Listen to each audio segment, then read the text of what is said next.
Huh? I found myself muttering. I knew my husband had a tendency to do things on his own, but I never thought he would pull off something this massive. What do you mean by that? My husband laughed, carefree on the phone. It's just as I said. My mind went blank at the thought of it all. My name is Lily. My family was not rich. We lived with my father's grandparents, so we had a good home, but my father became ill in his 40s, so my mother had to earn money on her own to pay for his treatment and the family's living expenses. We lived paycheck to paycheck. Even as a child, I understood that. My grandfather, however, insisted that he did not want to work anymore, even though he had reached retirement age. And my grandmother, who had never worked, often abused my mother to pass the time instead of working. My mother was desperately trying to cope with it all by herself. One day, my mother, who never complained, whispered to me in between housework, "You shouldn't live with us." And it remained in my memory forever.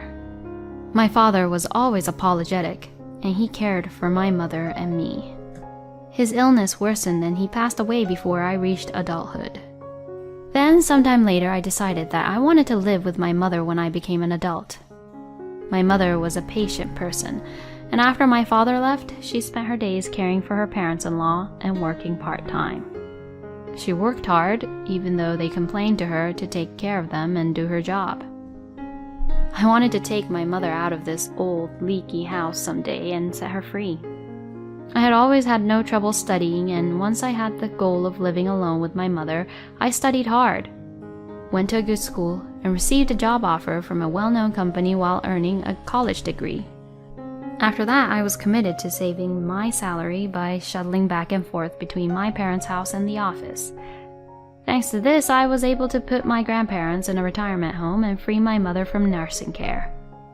I approached my mother about moving out of her current home and finding a new one, but she said it was fine because she could still afford to live there, and told me to spend some money on myself once in a while. I know somehow that you are saving for me, but it's enough. You paid for your grandparents' retirement home. You're still young. You should spend more money for yourself, she said to me. I had seen how hard my mother had worked for so long, and I was determined to repay her more. But she insisted that she wanted this house, which she had lived in for such a long time and knew how to use. So while continuing to save money for the house, I tried to focus on other things a little more. I have been avoiding girls' night outs and drinking parties with coworkers, which I used to think of as a waste of money. But I began to attend these events once in a while as a reward for myself.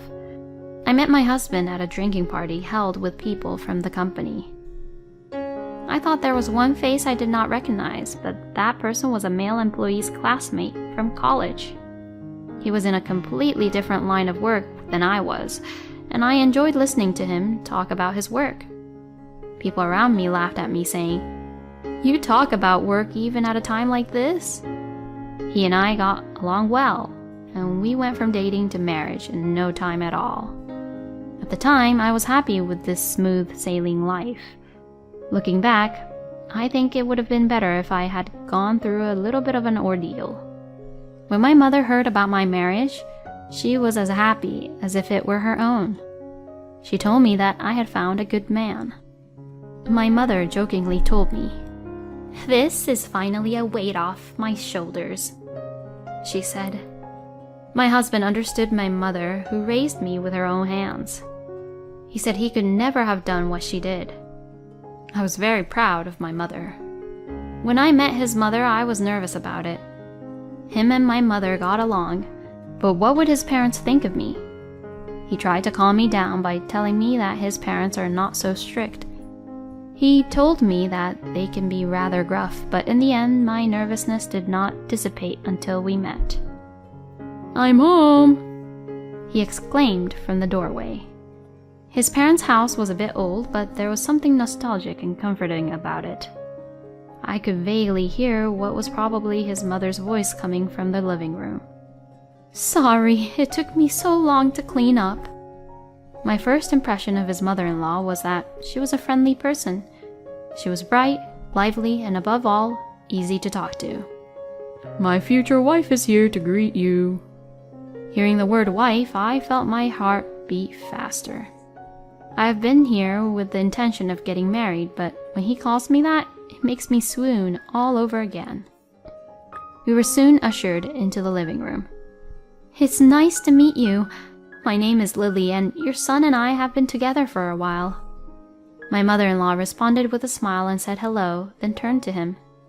She's such a cute girl, you don't deserve her. My mother-in-law said this, and my husband smiled shyly, and so did my father-in-law. I can't believe you're getting married, he said. The conversation was so relaxed from start to finish that my anxiety was completely gone. The time between meeting the parents and the wedding ceremony went by surprisingly quickly, partly because we were both working. Once we had decided on the dress and table arrangements, the wedding was just around the corner. It was a good memory for me that we hurriedly made the invitations together in time for the wedding. My mother also looked at my in-laws and said, They seem like good people.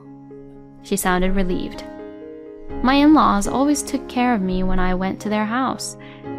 It was about 6 months into our marriage that a dark cloud began to hang over our peaceful, newlywed life. My husband had been promoted and his salary had gone up a little, but he was now completely busy. We used to share the household chores on a strictly rotating duty system, but he sometimes came home late at night, so the household chores were now completely my responsibility. It's a busy season right now, so I have to be patient for a while.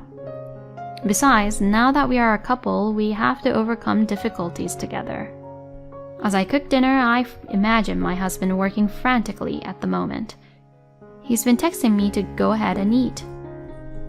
I feel bad that I'm the only one who can eat while he's working so hard. So I waited until he came home. I'm home. By the time I heard his voice, it was already past midnight, and I was half asleep, waiting for him to come home. Oh, welcome back. You haven't eaten yet? My husband looked a little surprised and looked at the side dishes lined up for two on the table. I wanted to eat with you, and I think I dozed off before I knew it. I watched him put his bag down and heat up the side dish in the microwave. I need to talk to you. I looked back at my husband, who was staring blankly at the microwave. What is it? I thought he was just complaining about his work, but then the unexpected words came to me. Can you quit your job? What? My body froze involuntarily at the sudden suggestion from my husband. Inside the quiet apartment room, the only sound I heard was the dull hum of the microwave oven. Why? For a moment, I felt as if I was in a trance. I think I'm going to be even busier from now on. So I want you to be a housewife and support the family. But... My husband continued to talk as if to suppress my words. I think if we continue to work together, the burden will fall entirely on you. Besides, my salary is scheduled to go up in the future, so even if you don't work, I'll still support us. It was true that we could live on my husband's salary alone, which he had shown me. But then my secret dream of building a house for my mother... But I don't have a hard time living the way we do right now.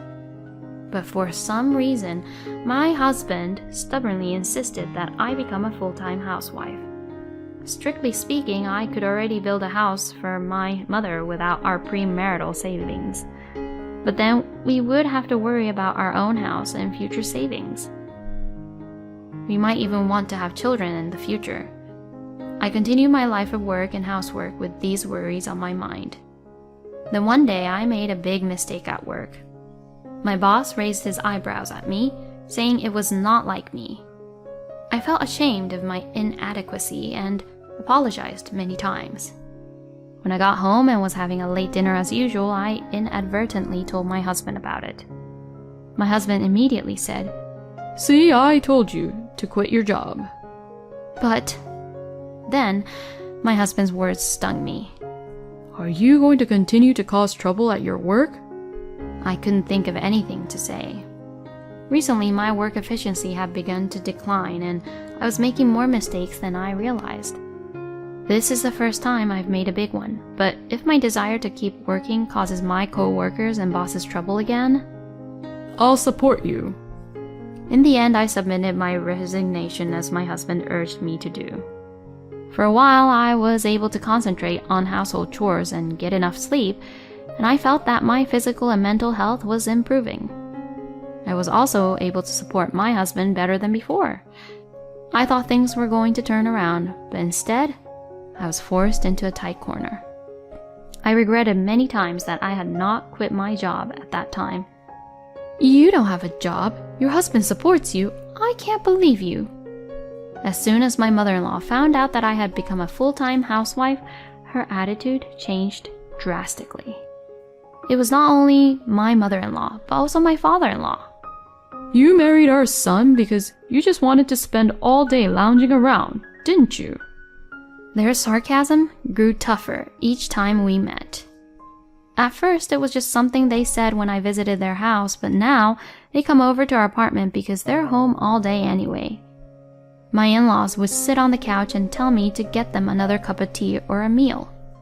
Sometimes, they would look in the corner of the house and say, "You're a housewife and you can't even clean?"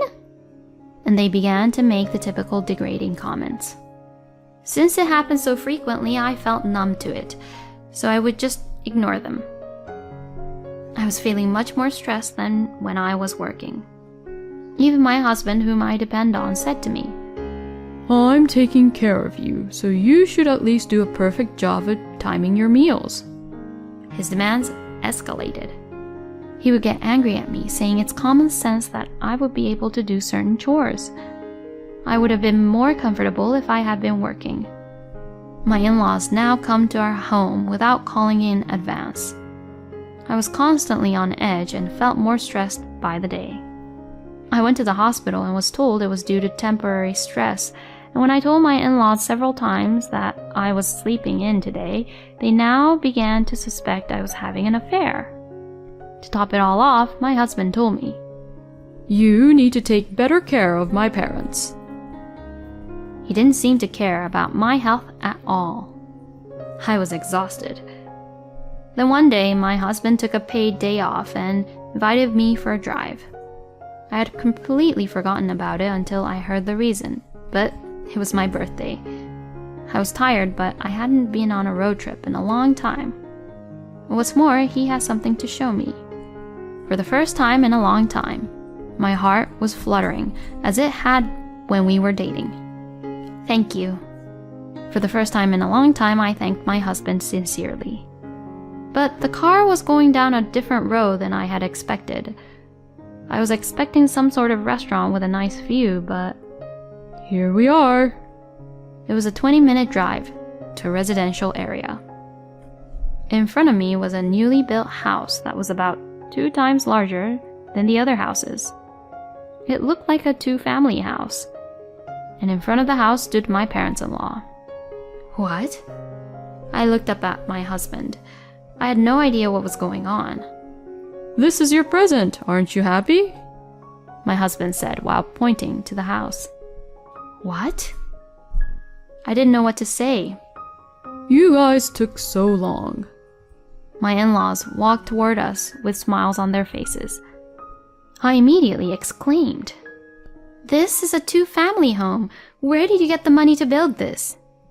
There was no way we could afford such a house with our savings, but my husband was unconcerned. Your savings. What? I saw your bank account the other day. I found that you had saved a lot of money. Thanks to you, we built a beautiful 2-family house. My in-laws must have known that they had spent my money. They were grinning and looking at me. Without the energy to be outraged, I collapsed to my knees at the reality before me. I slumped to the asphalt, unable to move my body. My husband and in-laws gazed at me with glee. I'm glad the surprise was a success. We made a great purchase. I couldn't believe that my savings, which I had saved to give my mother a house, was used without my permission. It was obvious from the magnificence of the house that my savings were almost gone. The lease of our apartment had been terminated, and without a job I had no choice but to stay in the newly built house. My husband complained to me, and every day I had to do housework for everyone, including my in-laws. I became completely apathetic and just became a machine to take care of my husband and in-laws. They wanted to use me as a convenient slave and a moneylender. As I was washing the dishes, I heard them giggling in the living room while watching TV. It was at this point that I became angry and thought, this is not right. Why are these people living a comfortable life with my money? Why do I have to go through such hardship every day? My doubts soon turned into strong anger. I will get revenge on these 3 people. With this thought, my mind became clear as if a fog had lifted. I hired a detective to investigate my husband. To begin with, it was strange that he worked from morning till late at night and was paid that salary. Besides, my husband's attitude toward me had cooled since he had been promoted. I began to suspect that there was something behind this, and I couldn't stop thinking about it. My intuition was right. 2 weeks later, the detective showed me many photos of the scene of an affair, a young woman and my flirtatious husband. They seemed to meet frequently, and the evidence was easy to gather. I then consulted a lawyer and planted a recorder in our house. The purpose was to record my parents-in-law's treatment of me as evidence. The lawyer said that if I could get audio evidence, I could prove what they had done, and I could also claim alimony. The house was supposed to be for my mother, who had gone through a lot of hardship. And then the 3 of them entered the house knowing nothing. I will not forgive them. I first played a loud recording of my parents-in-laws yelling at me from my balcony so that all the neighbors could hear it. The neighbors were suspicious at first, but soon realized that it was the familiar voice of my mother-in-law. They were all puzzled and was trying to figure out what was going on. "What are you doing?" My mother-in-law's angry voice sounded exactly like the yell in the recording. My mother-in-law noticed this and said, "No, this isn't what it looks like." But it was too late. My in-laws rushed to the 2nd floor to come see me, and I said to them, "I can't take it anymore. I'm getting a divorce." I declared this to my in-laws. It seemed that my husband immediately heard about the commotion. It was only 7 o'clock at night, but he came home. You! What have you done? How dare you humiliate my mother and father? I tried to remain calm.